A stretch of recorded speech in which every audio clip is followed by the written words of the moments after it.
यंदा 10 जुलै 2025 रोजी आलेली आहे गुरुपौर्णिमा आणि योगायोगाने ही गुरुपौर्णिमा गुरुवारच्या दिवशी आलेली आहे।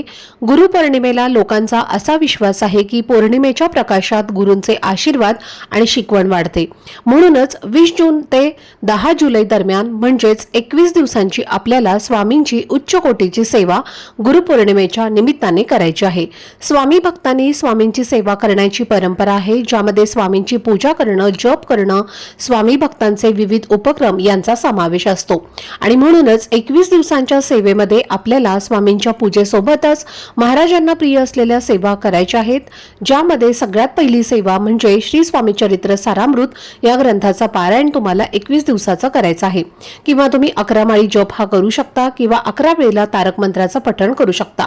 पण ही संकल्पयुक्त सेवा जर आपण करायची असेल तर याबद्दलचे नियम जाणून घेण्यासाठी खाली दिलेल्या लिंकवरती क्लिक करा आणि हा पूर्ण व्हिडिओ तुम्ही तिथे जाऊन पाहू शकता, जेणेकरून तुमच्यापर्यंत योग्य ती माहिती पोहोचेल। श्री स्वामी समर्थ।